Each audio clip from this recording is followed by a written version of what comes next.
రీసెంట్గా ఒక న్యూస్ బాగా ట్రెండ్ అవుతుంది. రోహిత్ ష్రాఫ్ అని చెప్పి ఒక యంగ్ ఎంటర్‌ప్రెన్యూర్. ఇతను ఆఫ్లాక్ గ్రూప్ నడిపిస్తూ ఉంటారనమాట. గత 12 నుంచి 18 నెలల టైంలో నేను 4,00,00,000 ఇన్కమ్ ట్యాక్స్ కట్టాను. కానీ నన్ను ఇంకా వేధిస్తున్నారని చెప్పి అతను లింక్డ్ఇన్‌లో ఒక పోస్ట్ పెట్టాడు. నేను జీఎస్టీ కావచ్చు, ఐటీ కావచ్చు, అన్ని ట్యాక్స్లు కలిపి దాదాపు 4,00,00,000 కట్టాను. స్టిల్ నాకు నోటీసులు వస్తున్నాయి. నాకు సంబంధించి చాలా క్లారిఫికేషన్స్ అడుగుతున్నారు. అంటే జెన్యూన్‌గా ట్యాక్స్ కట్టాలి. ఇన్కమ్ ట్యాక్స్ కావచ్చు, జీఎస్టీ కావచ్చు, వీళ్ళందరినీ ఎక్కువగా క్లారిఫికేషన్స్ అడుగుతున్నారు. ఈ దేశంలో నేను ఉండలేను. నేను దేశాన్ని వదిలేసి వెళ్ళిపోదామని నిర్ణయించుకున్నాను. 2026లో ఇదే నా రెజల్యూషన్ అని చెప్పి రోహిత్ ష్రాఫ్ లింక్డ్ఇన్‌లో పోస్ట్ చేశారు. దీని మీద చాలా చర్చ మొదలైందనమాట.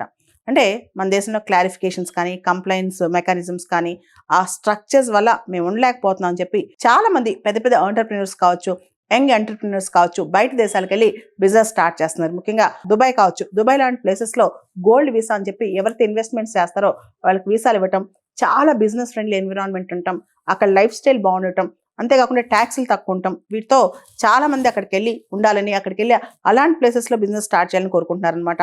సింగపూర్, దుబాయ్, లేకపోతే రకరకాల ట్యాక్స్ హెవెన్ కంట్రీస్, వీటిలో ఎక్కువ మంది వెళ్తున్నారు. చాలా మంది ఇండియా నుంచి కూడా హై నెట్వర్త్ ఇండివిజువల్స్ కావచ్చు, లేకపోతే యంగ్ ఎంటర్‌ప్రెన్యూర్స్ కావచ్చు, ట్యాక్స్ హెవెన్స్లో, ట్యాక్స్ ఫ్రెండ్లీ కంట్రీస్లో వెళ్ళి ఎక్కువగా ఇన్వెస్ట్ చేయడానికి ట్రై చేస్తున్నారనమాట. చాలా కంట్రీస్ బిజినెస్ కి ఫేవర్ గా ఉన్నాయి. అదే విషయం రోహిత్ ష్రాఫ్ కూడా, అంటే ఈ సంవత్సరం నేను భారతదేశం నుంచి వెళ్ళిపోదాం అనుకున్నానని చెప్పుకొచ్చారనమాట.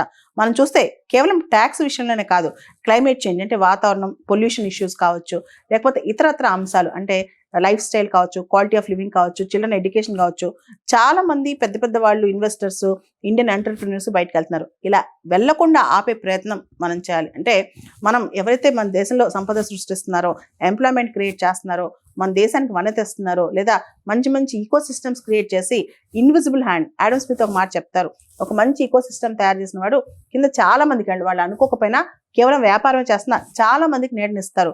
తెలియకుండానే చాలా మందికి ఎంప్లాయ్మెంట్ ఇవ్వచ్చు, లేదా ఒక మంచి బిజినెస్ ఎకో సిస్టమ్ క్రియేట్ చేయొచ్చు. దానివల్ల పీపుల్కి చాలా సర్వీసెస్ ఇవ్వచ్చు. ఇవన్నీ చేసిన వాళ్ళని దేశం వదులుకోకూడదని కూడా చాలా మంది చెప్తుంటారు అనమాట. మనం చూస్తే ఈ చర్చలో 2 డిబేట్స్ ఉన్నాయి. మనం ట్యాక్స్ పే చేస్తే ఆ డబ్బులన్నీ కూడా కామన్ మ్యాన్కి వెళ్తాయి, వెల్ఫేర్కి వెళ్తాయి. ఇదంతా ఒక డిబేట్ అనమాట. అంటే ఆ ట్యాక్స్ మనీతో దేశం డెవలప్ అవుతుంది. ఇన్ఫ్రాస్ట్రక్చర్ కావచ్చు, వెల్ఫేర్ స్కీమ్స్ కావచ్చు, ఇదంతా. ఇంకో పక్క ఎవరైతే సంపద సృష్టిస్తున్నారో, ఒక ఎకో సిస్టమ్ క్రియేట్ చేస్తున్నారో, హార్డ్ వర్క్ చేస్తున్నారు, వీళ్ళపైన ఎక్కువగా పన్ను భారాలు పడిపోతున్నాయి, తట్టుకోలేకపోతున్నారు. ఇండియాలో ఇప్పటికీ కూడా మనం చూస్తే కనుక ఎక్కువ మంది ఐటీ రిటర్న్స్ ఫైల్ చేయరు.